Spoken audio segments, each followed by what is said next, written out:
It's Lucy Litch, and this is Tiny House Conversations. It's the Australian-based podcast where I interview experienced tiny houses, tiny builders, and adventurers in the tiny world so you can discover how to create, build, and transition into tiny life.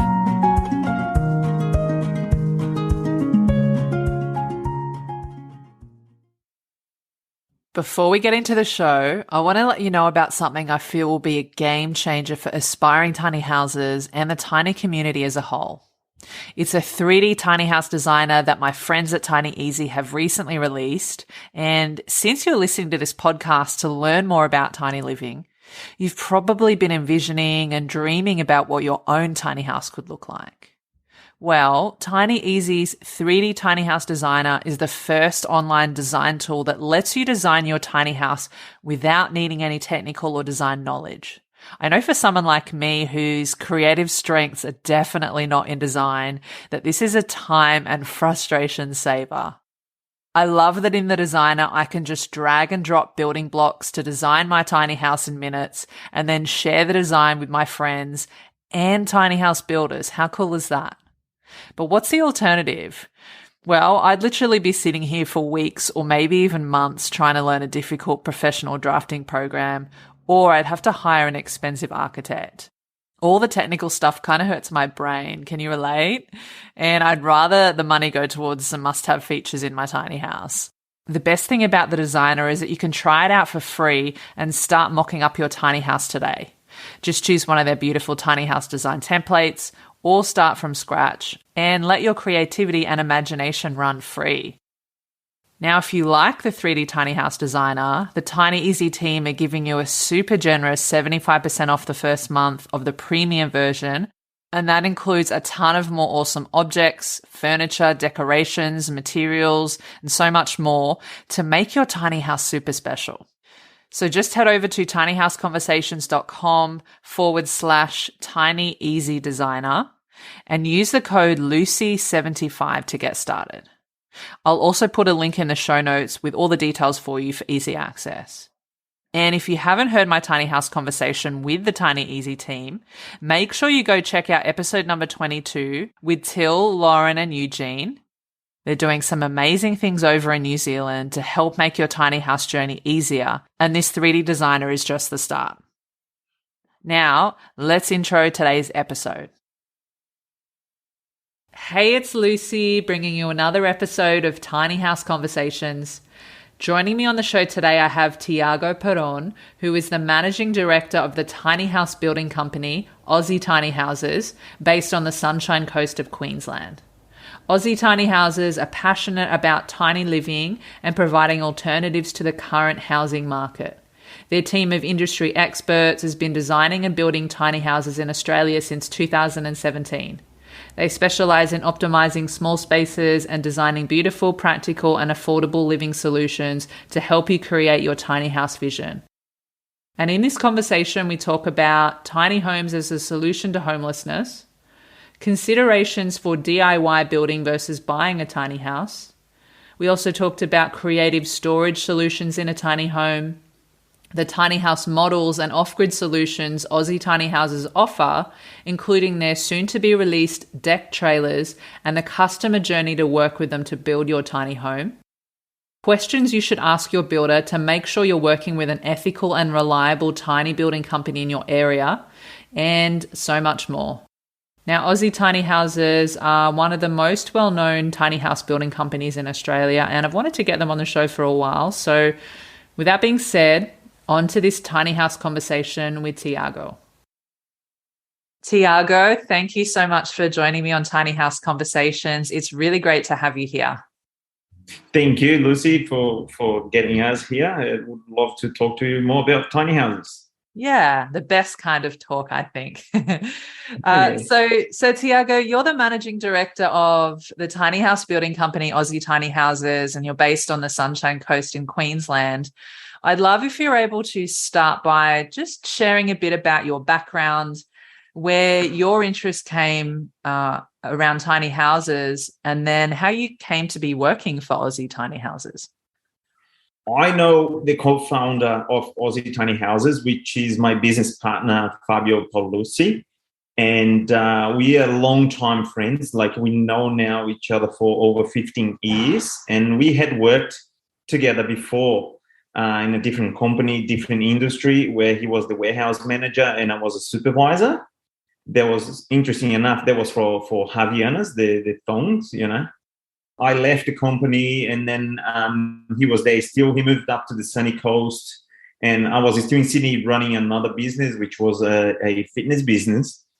So he had the idea to start this. Yeah, like we were always talking and exchanging ideas. We could see the houses, the housing crisis coming to Australia at some point.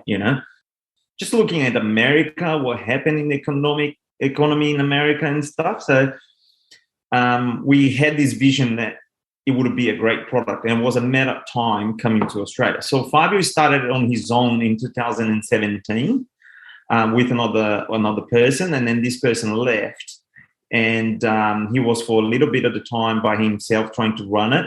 But because we know each other for so long, he knew my strengths and weaknesses, and then so I did about him. I sold my business, my fitness business, and he invited me to come up and then taste the water with him. So I was actually working for Aussie Tiny Houses for 3 months, before joining in. So I am economist by degree. I never follow really economics, like it wasn't my passion.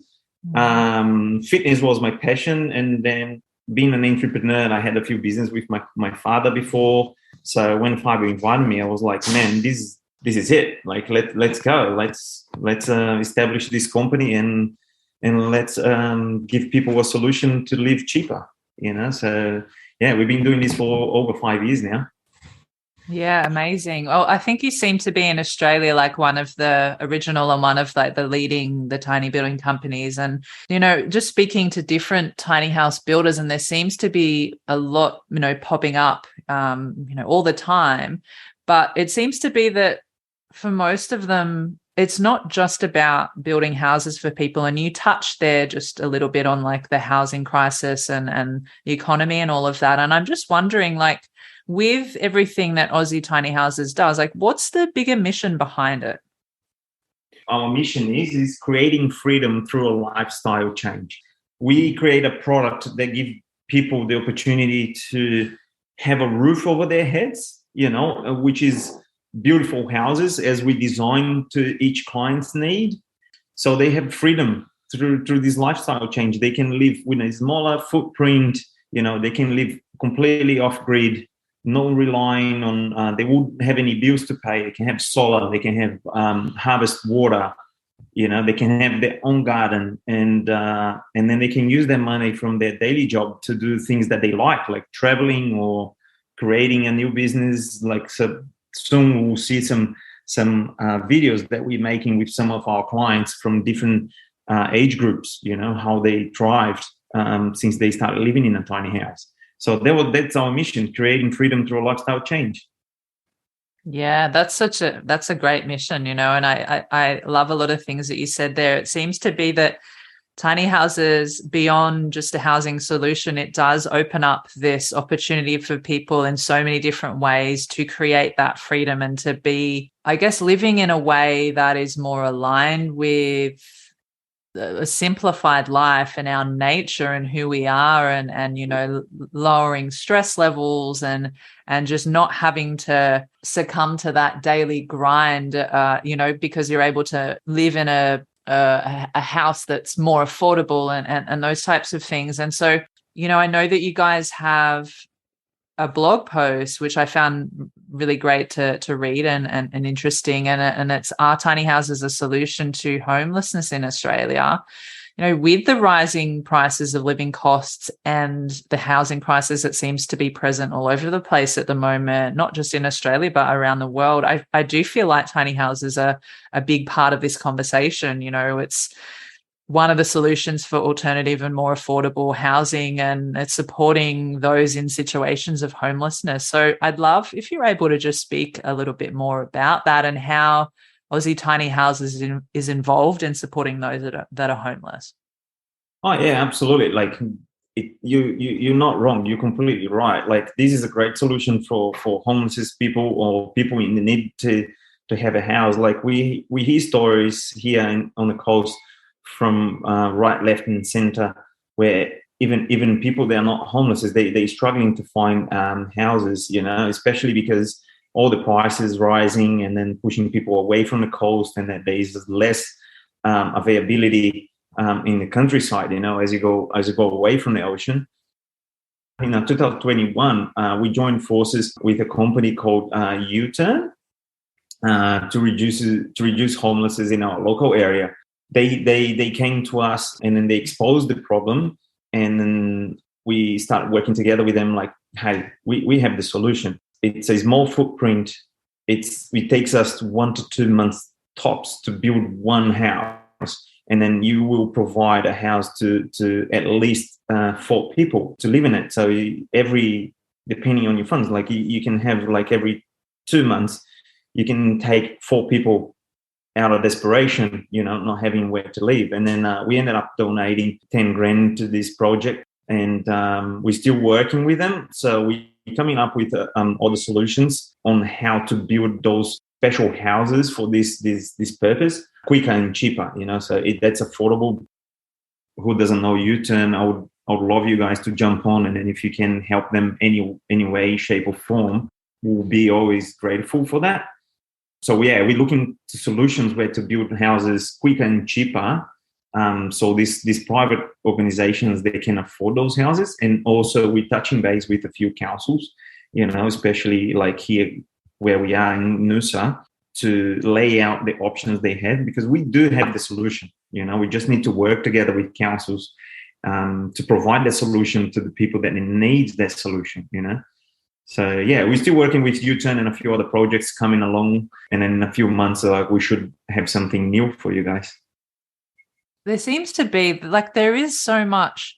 It's not a lack of resources, and there is so much land, and shelter and housing is a basic human right. So it's sad to see just what's going on out there. And I'm really grateful to see, just alongside that the tiny house movement is growing, and there are, more people looking towards this way of living. And then there are businesses like yours and many other ones too that are sort of trying to be part of this solution. Because when you think about it from the perspective of humans, like our basic human needs, like water, food, shelter, a warm place to sleep, and all of these things, it is that we need to see what we can do to help people meet these needs. And so I love that tiny houses is part of the conversation. And I'd love to move a little bit, Thiago, into just a bit more about Aussie Tiny Houses, but also alongside building companies, there are some people also DIY building their tiny houses. And I'm just curious, from your perspective, your experience, and what you're seeing, what would you say are some of the pros and cons of building versus buying a tiny house? Building a tiny house is not as simple as it looks. Like I'm sure there is some DIY people, like, they're pretty handy, especially if they have some sort of experience in the industry. But because it's a mobile unit, we always looked into how we're going to build these things. They're going to go on the road. Who knows which sort of terrain they're going to go through to get to the final location, like, we don't know. But some people wanted to put it across a little creek, river. These things are going to shake. They're going to move. There's expansion and contraction into a small space, such a tiny house. So we always looked into how do we build a bulletproof product. There was a lot of thought and engineering going into what we do.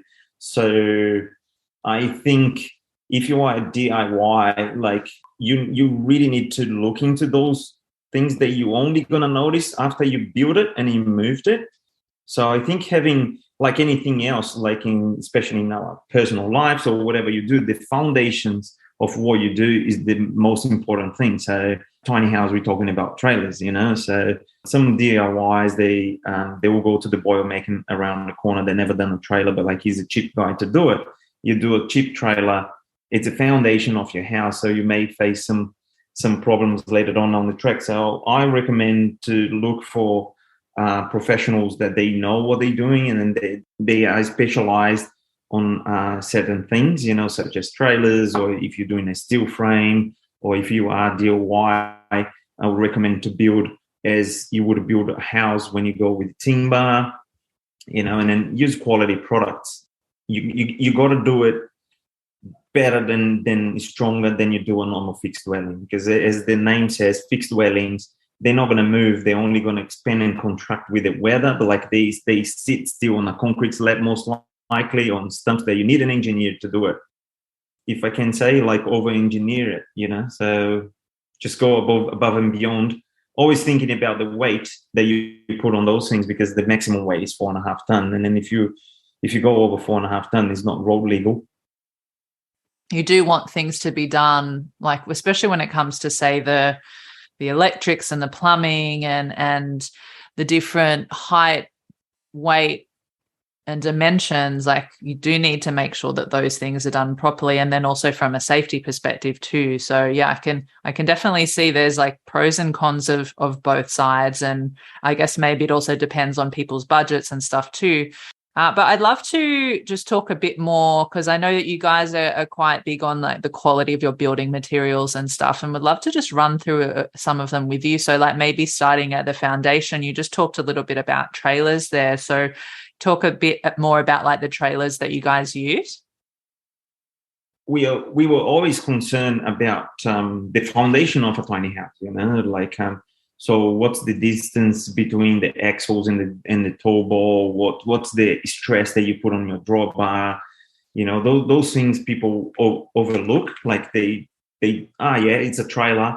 It should be all right, and then sometimes it's not. So we were always careful to look for the best solution, and then knowing that the client will be happy and then won't face any problem. Because at the end of the day, we're building a house for somebody, It's like yes, it is a tiny house, it's a trailer. It falls into a caravan regulation, but it's someone else's house. They're going to live in it, and so you want it to be very strong. So the trailer was obviously the most important part of it at the beginning, because your it is your foundation. So we got engineers involved to help us. They have years and years of experience with the automobile industry. And so they were able to put all the stress testing through it and everything else that needs to be done to make sure that our trailers are strong to support the weight of our houses. So yeah, we're always careful about that. And then everything else, our frames, we went through engineering, like we look at the spec sheets of each product. And when you're building a tiny house, if you allow me to touch on that subject, is you got to fall into a caravan regulation, right? So people say, well, if the caravan regulation doesn't say anything, I can do whatever I can. What we do, we look from on both sides. We look at, the caravan regulation is not saying anything about a specific subject or part of the build. So what we do, we go to the building code, Australia Building Code, and then we look what is recommended, and then we try to apply that to our tiny houses. So whatever is stronger, safer, we follow that. So, for example, for gas, there is a caravan regulation for gas. And then what we've done, like we invited the gas inspector to come and have a look at what we were doing to make sure that we were doing the right thing for the caravans, because they put people's life in danger. Like our gas feeder can go to jail if it's not doing accordingly, like it's a series of problems. And so we don't want anyone to have. So we go to an extent, to the extreme, to make sure that we're doing the right thing. And then, as I said, we build bulletproof houses that they are going to last. It is super important to have that safety aspect for sure. And it's good to know, I think, just for people's peace of mind too. But then, of course, like when you're getting things done properly by an engineer and a professional, and you have like those certificates too, then you can also, if you're needing to register a caravan or apply for insurance, or caravan or a tiny house on wheels, to apply for insurance and things like that too. And so with the framing you mentioned, so do you guys use timber or steel, or can you do either or?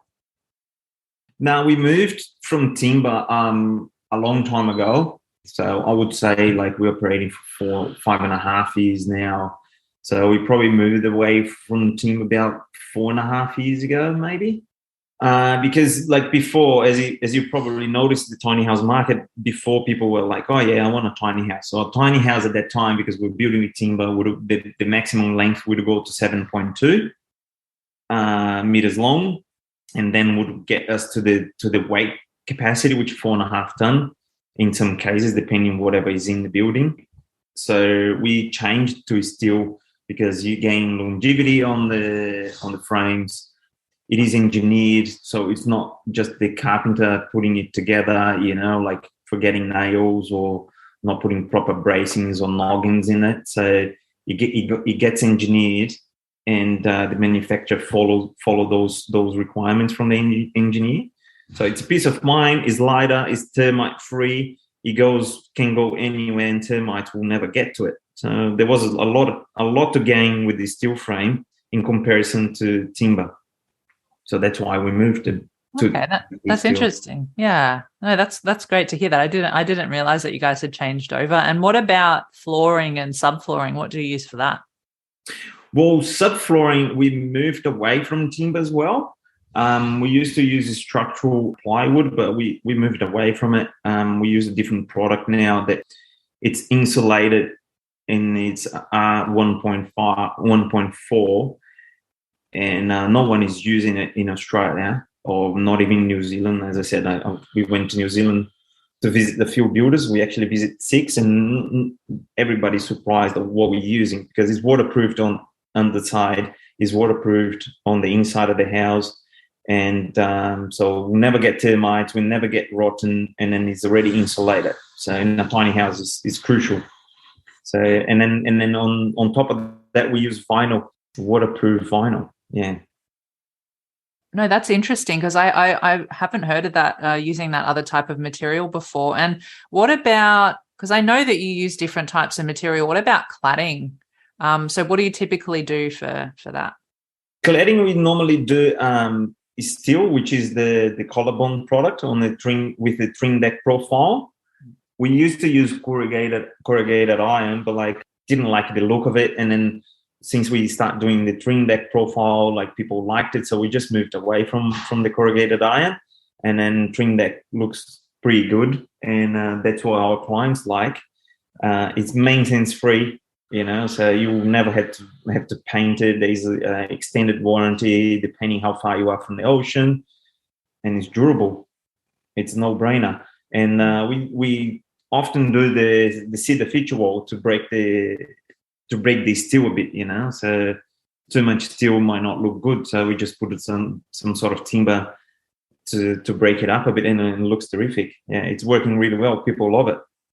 Yeah, I love the combination of the color bond and a bit of a feature of timber as well. That's what I'm having with my tiny house. And I know that, in a small space like a tiny house, often you've got to be efficient with the use of space and sometimes creative, and often there's also different things have multi-purpose uses, and there's different storage solutions and things like that. So I'm wondering, in the tiny homes that you guys build, can you talk more about some of those storage designs and what you've included for people in the past, or what you do in your base models? Sure, absolutely. So just a bit of the history. How we came up with our models was we did an open home back in the day, and then we had over 450, 500 people coming through the doors, and then we made sure that we got information from most of them. I don't know if you know, but like we have a design teaming house of 3 people, with different expertise, which they help getting the clients to get to their final design. We don't do custom builds, like we do personalization. So we let the client make a few changes, as long as they don't change the footprint of the house. Because once you start changing bathroom and stuff, you change the joinery, and then all your space solutions, it will change. So listening to our clients, we developed all our range, that suits different demographics. And within that, we created the solutions within the space that we had. So there's a storage under the stairs. Like there's one of our our designs, that there's a massive storage under the stairs. There is another model which is it's a corner stair. The model is called Murulava. If you have a look on our website, these stairs is on the corner of the house, because we always wanted to get these stairs out from the middle of the kitchen or the middle of the house. So we created this solution that it wraps around the bathroom and goes up to the loft, and then that's always storage. There's a big hole in it, like we can put like suitcases, or you can just vacuum bag your winter clothes in summer, and vice versa. And we're still improving, like we got to an ideal range of houses that suits our customers, and we keep listening to them and then keeping adjusting and creating new designs.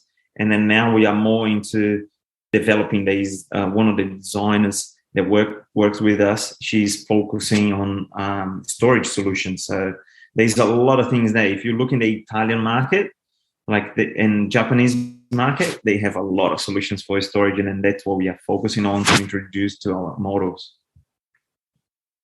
Even though people I guess there is this minimalistic side of the tiny house movement, the reality is there's also people do like to have hobbies and passions and things, so they might need creative ways to store these different things. And I love seeing like all the different innovative things that are happening out there. So that's great that you guys incorporate it in your designs in a really clever way as well. And speaking of your models, do you want to let us know a bit more about each of the models that you have and the sizes and maybe even the base price ranges as well? Yeah, absolutely.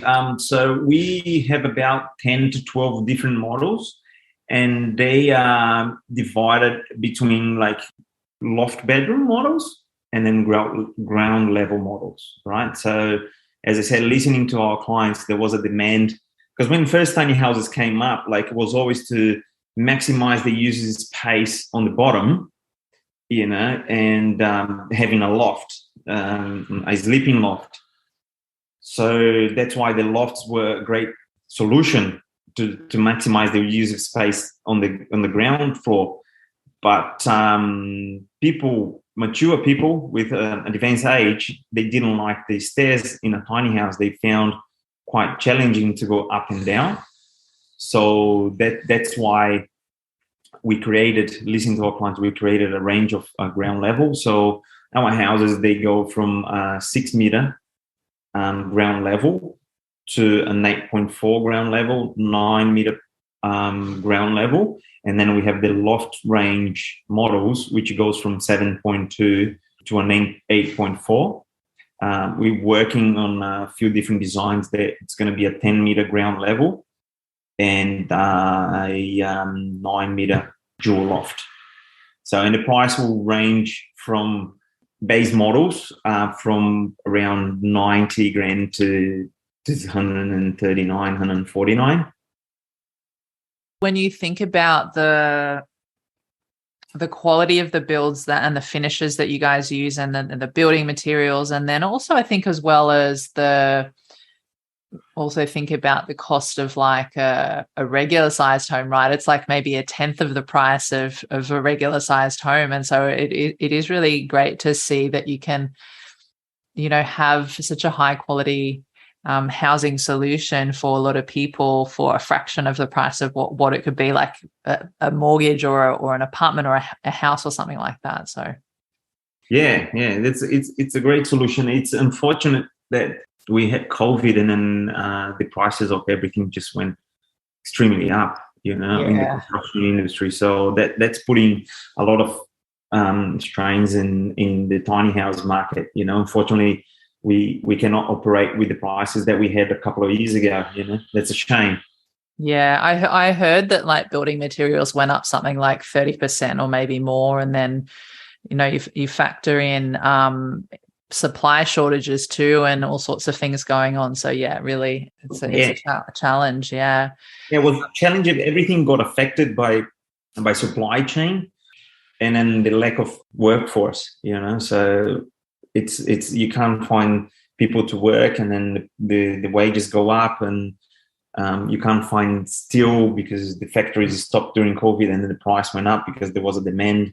and there wasn't enough offer in the market. So yeah, it's from the smallest item to the biggest item, everything went up.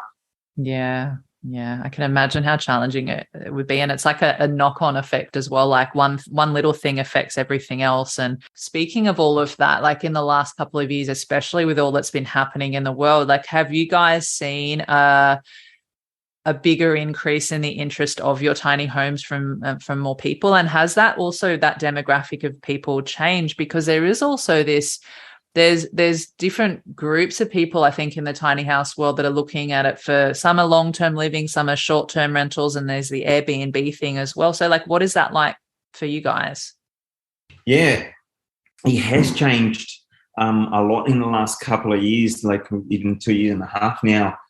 Well, before, when we first started, like we were one of the first tiny houses company in Australia. There were like 2 or 3 at a time, if much.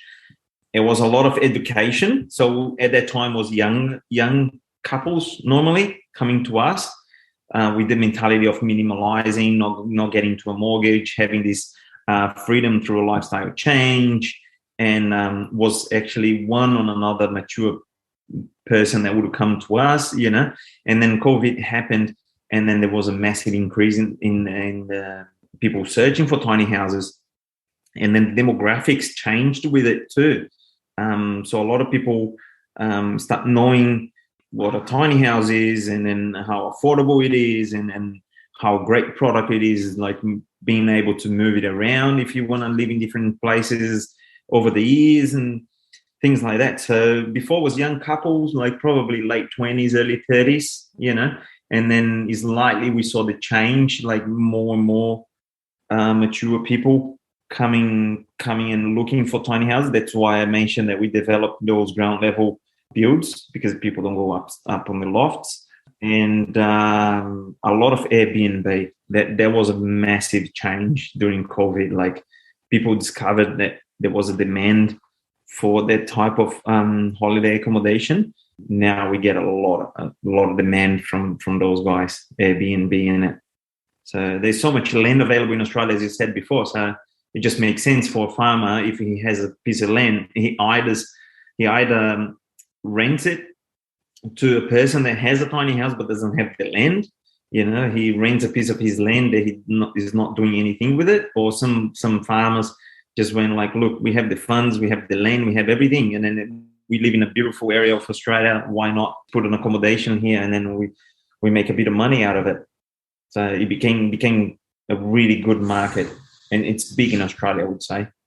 Yeah, definitely. And it seems to be, I think we're just everything, you know, moving more towards being in the home. Like more people are working from home, and maybe they've decided they don't want to go to like an office job anymore, or a retail job, or they don't want to have to go to a workplace anymore. And then like seeing what, I guess, having a passive income type situation with an Airbnb, like if, you know, changing up that aspect of their lives and maybe bringing them so that they can be at home more and taking the pressure off having to like go to that 9-to-5 job, or bringing families closer together because they can have maybe a tiny house on the same property as and on the same land as other families. So like there seems to be, there's so many things like that going on. There's lots of different purposes that tiny houses can serve for different demographics of people. I think it's great to see.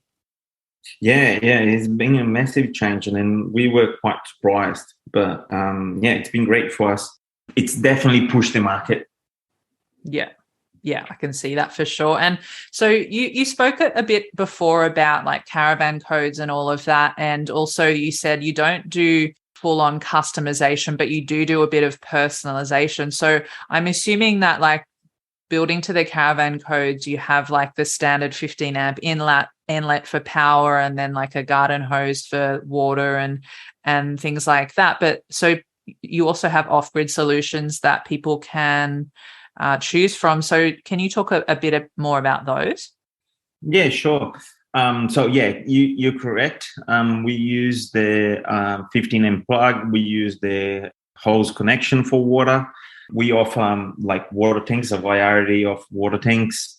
We have a solar power solution. It can be on a tiny house, which you power bank is on the trailer as well. So it's everything in one. Or we created this other solution, which is what we call the solar trailer. So you have the panels, because sometimes people want to park their tiny houses under the trees, like in a cool area, so you don't have the sunlight coming directly to your roof, like the tiny house doesn't get too hot. You don't need to use aircon. So with the deck, the solar trailer, you can just move it away into the sun and your house is on the shade, so that's a great solution for living off grid. And we created as well the deck trailer, so it's also on wheels. So it's not on foundations or anything. So when you move your tiny house, you can take your deck trailer with you, which is a great solution to move your water tank, your water pump, your gutter, everything that comes with your house that needs to be detached from the house to be transported. So we created this deck trailer not long ago. It was like about a few months ago, and it's been a great success. Like people are using it quite a lot now. Oh, and that's different. I didn't realize that you guys had done that. So you're saying that, like, if someone's relocating, they can, in addition to obviously they move their tiny house, and then they could move if they had a solar trailer, but then there's also a trailer that can carry like the rainwater and the rest of the other things they have to detach, like if they've got a portable deck or something. Yeah, correct. It's that's cool. Yeah, it's on wheels, and is strong. Is one of our trailers, and yeah, it's a great solution. And then we created it because we have for the customers when they come and visit us, we have a block of land next door to us, which is our display village. So we have like about 3 of our own houses on display all the time, and plus finished houses that depending which stage it is, we allow them to go in. But like if it has clean, is ready for delivery, they can have a look from the outside. We don't allow people going into some clients' houses on our display. So because we were moving those displays, there's always someone that comes desperate looking for a house for any reason. We feel sorry for those people. So we go, okay, like you can have our display. We'll build another one because you are in the need. Someone came one day and then they needed a house for their mother, was 92, 93 years old. And we didn't have any plan in selling our display, but because of the circumstances, we just went like, oh man, you need this. Here we go, take it. So moving the deck was always a little bit of a pain for us in time, and we used to take a lot of time. So we just went like, why don't we build a deck on a trailer, and then we just roll in, roll out, and then became a solution for decking. So yeah, and then it's a trailer that you can take your stuff on top of it. Yeah, that's really great because it kind of solves that problem of, if someone does happen to relocate, there are so many things like to move, like that are quite large, or items as well, like the deck and the rainwater tank and stuff. So no, that's really great. We'll put a link in the show. Have you guys got that up on your website and everything? Like, is that available yet, or? It's not available yet. Like a lot of people saw it on a show that we went to. But like it'll be coming up soon, so I can definitely let you know when it comes up. Like we're just in a matter of putting a few new things in our website, and then they should be up in the next couple of weeks, I would say. Oh, awesome. Okay, cool. Yeah, we'll look out for it, and we can definitely put a link in the show notes when it's up and ready. And I'm also wondering, because I'm assuming that you guys, because you ship like all around Australia, that there's people living in. They're living in different parts of the country, so there's different climates as well. Like some are living in warmer areas, some are cooler in the winter, and all of that. So what do you guys typically supply or recommend for heating and cooling options for people? We do aircon, I think, is the best option for tiny houses from what we've seen and tried. If you look to a tiny house, and then where these tiny houses they normally go, majority of the time they go to a nice location with a beautiful view, and then makes total sense to have a fire pit or some sort of a fire device inside your tiny house. But in a tiny house is a trade-off, like everything you want that you would have in a normal house, it's going to take the space of something else in a tiny house. So we've tried like the fireplaces a few times, and that takes so much space because of the clearances that requires from combustible materials. So it restricts what you can have in your tiny house once you start putting when you put a fireplace in it. Like if you look in Canada and America, they have smaller ones, but like they're not Australian or New Zealand standard, so we can't install them here, unfortunately. So I recommend air conditioning. I just forgot the name, what it's called. Is it reversal cycle or something like that? Yeah, reverse cycle aircon. Yeah. So you can use it for the heating and the cooling. Yeah. Yeah. So that's the one that we install in probably, I would say, 90 to 95% of our houses. It goes out with the aircon. Do you find that many of your clients, like, have they needed to look at financing for their tiny homes? Yeah, we have a broker that assists our clients with the finance side of things. More and more, like there are companies that do finance. They are more interested in tiny houses because they increase in the market and there's a demand for it. So yeah, we definitely do. And then we just found someone that can do up to 70% of the price of the house, which is unheard of in the industry. If they want to know, they can contact us. I'll just keep that close to my chest right now because that's a great card to have in our sleeves, you know. Yeah, for sure. And if someone is interested in working with you guys and getting you to build a tiny house for them, what does that process look like as a customer? You know, do they? You talked about you had a showroom and all of that, but yeah, what can people expect that process to look like? Yeah, so that's what we are here at Aussie Tiny Houses, that what we are proud of. Like we always look from the client's perspective and then how they would like this process to happen. So we always collecting feedbacks and then trying to improve what we do in every sense, like from the sales perspective, design perspective, and obviously construction perspective. So we called it the customer journey. So there's a series of things where, like, our sales team, they are, like, for example, 3 guys working on the sales team.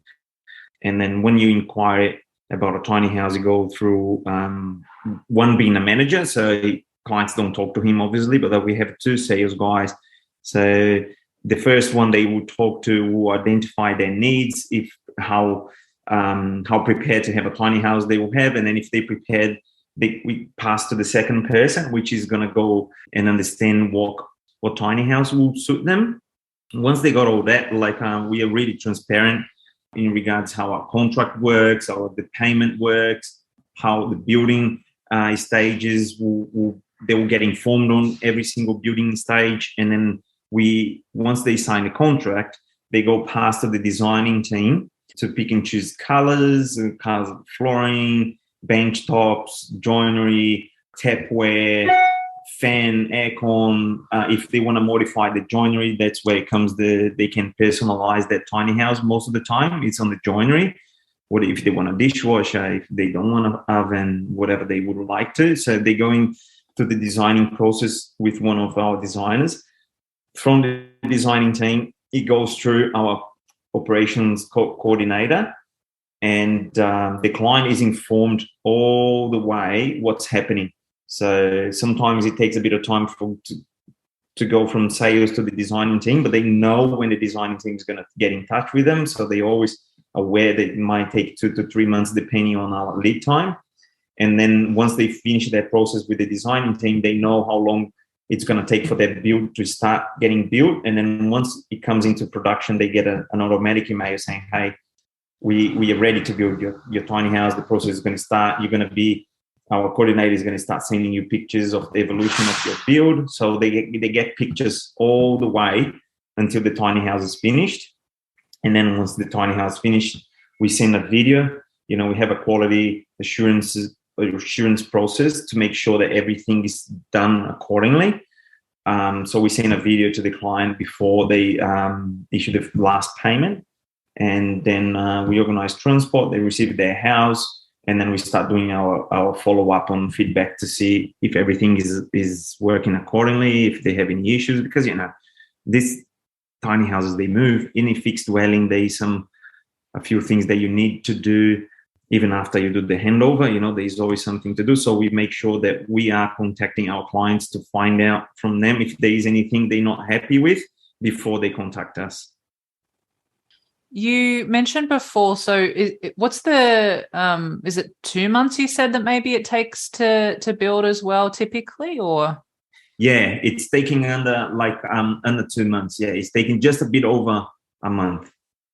We say 2 months because we under promise and over deliver.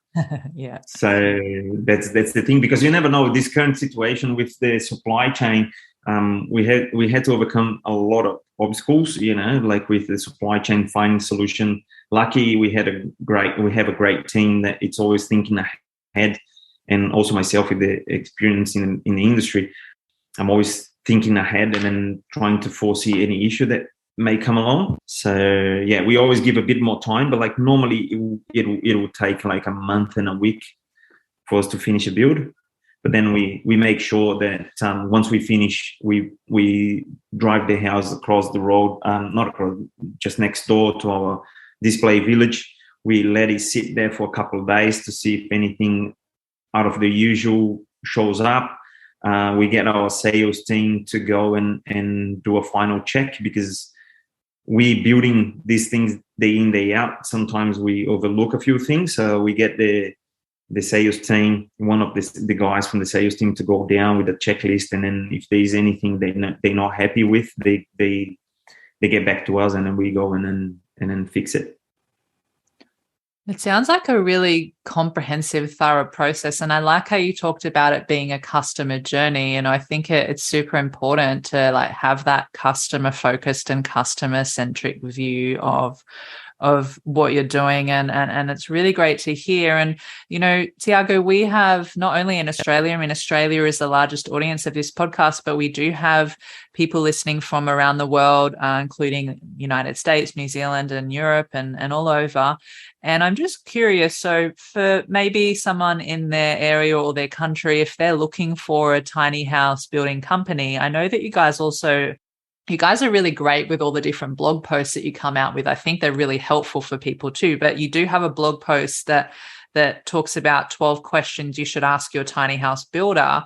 Are you able to just share maybe a few of those important questions if someone's looking to find like an ethical, professional, reliable builder in their area or country, making sure that they're doing the right thing? Because unfortunately, there are also some not so ethical and I've heard a lot of stories, which I'm sure you have as well, of things going wrong with builders and people losing money and all that kind of thing. So absolutely, like first of all, like I can go quickly through those 12 points, but an important thing is what is the company's reputation?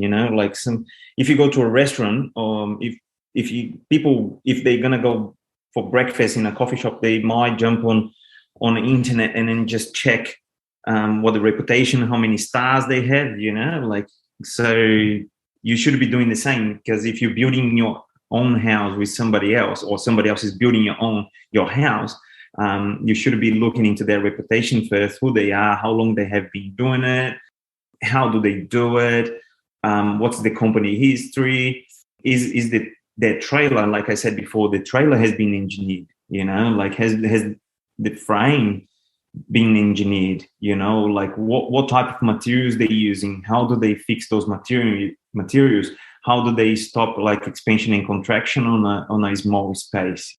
For example, we have a scale in-house, so we know how much weight there are in our tiny houses. Like others are the builders building to those restrictions of the caravan, which is 4.3 high from the floor, from the ground to the highest point of your house, 2.5 meter wide, falls into 4.5 ton. Because by my experience, sometimes I just looking at photos of some houses, I can tell they will be overweight, especially if they are built with a timber frame as a normal house.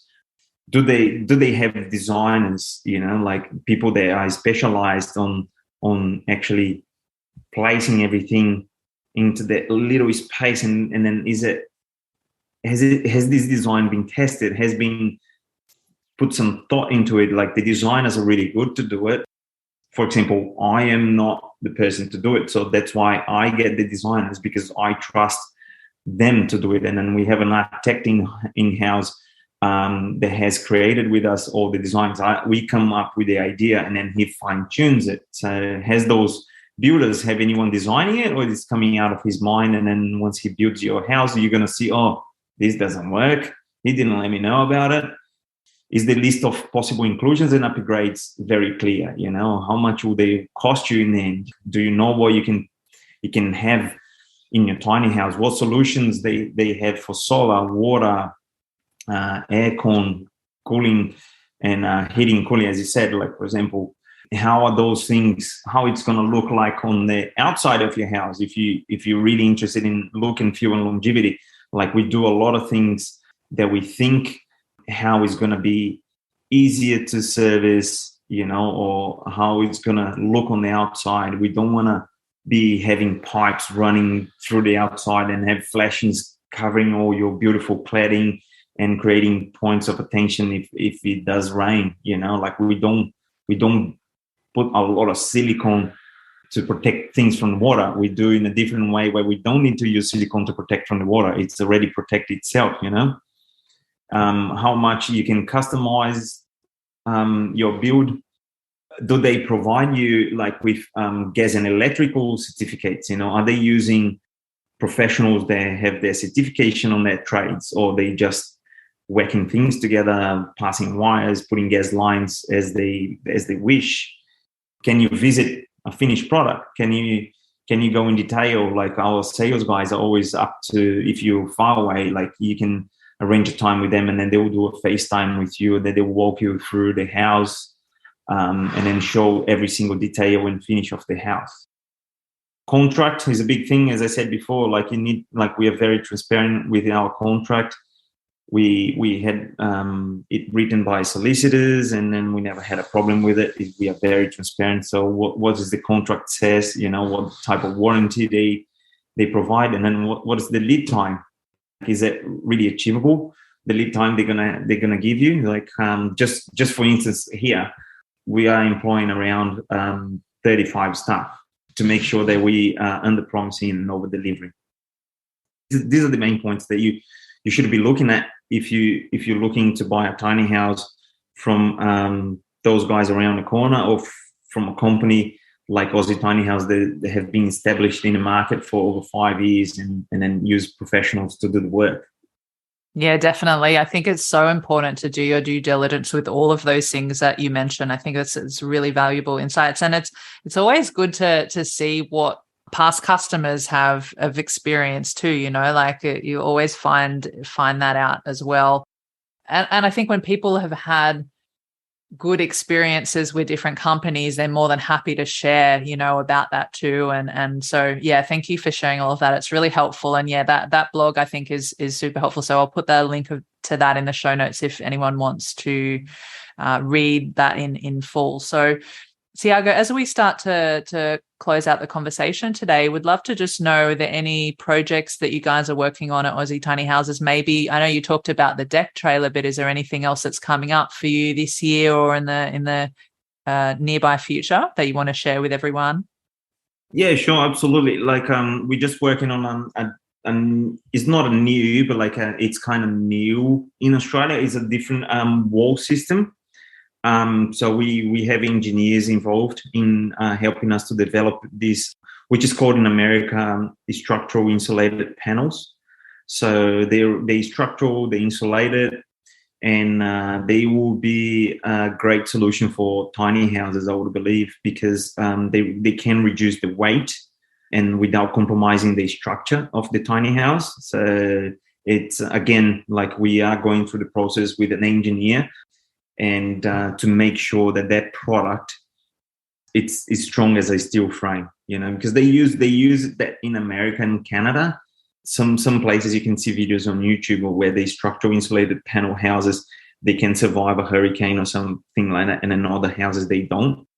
So we are just trying to bring a technology here and then just trying to adjust to our needs, especially with the tiny houses. As I said before, is a movable home, and there's different things go into a tiny house when you move in it. So yeah, this is an exciting project that we've been working on a couple of months now, if not even more. But like, yeah, we're getting to the point where we can introduce this to the market in a few months' time. So it's very exciting. Like, hopefully before the end of the year, we're going to have at least 2 houses built with that system, which is reduces not possibly, but like most likely will reduce the weight, which is going to allow us to increase the houses in length, or even provide more storage solutions, as we said before, because joinery is one of the heaviest items in a tiny house.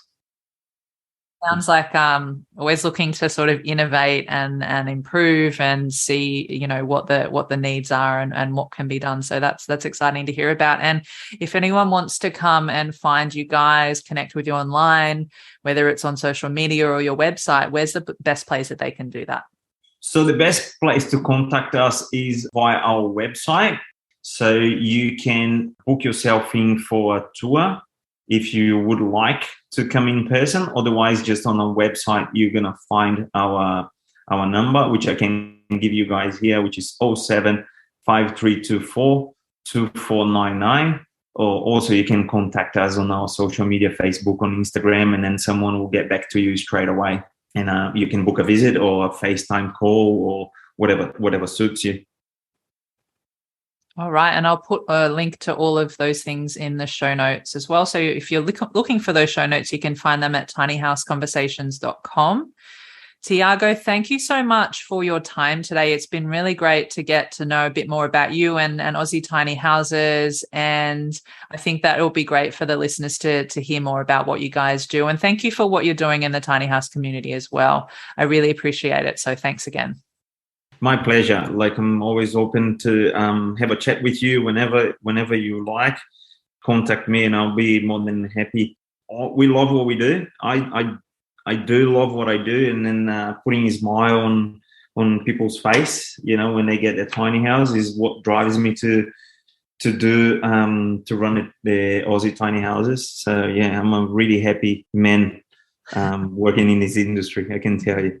Yeah, that's really nice to hear, because I've spoken to many different people on the show and offline, and tiny houses can change people's lives, right, in so many different ways. So it's really cool to be part of this movement in this space with you. And if you're listening to us at home, thank you so much for being here and taking the time out of your day. Go check out everything that Aussie Tiny Houses are doing, and stay tuned every Thursday for new episodes of Tiny House Conversations. And I'll see you next week. Thanks again for listening. And if you enjoyed the conversation today, you found it valuable, and you want to support the podcast, the best way you can do that is to share the love. That way I can keep bringing you more tiny house conversations to help you on your own tiny journey. So here are 3 ways that you can support the podcast. Number 1, if you have a friend or family member that you feel would benefit from hearing these conversations, feel free to share it with them, email them, text them, send them a telegram, do whatever you need to do to share it with them. Number 2, if you hit the subscribe button, you'll know exactly when the next episode is live. And number 3, if you head on over to Apple Podcasts or wherever you're listening to podcasts and leave a 5-star rating and review. Thank you so much in advance. I appreciate you, and I'll see you in the next episode.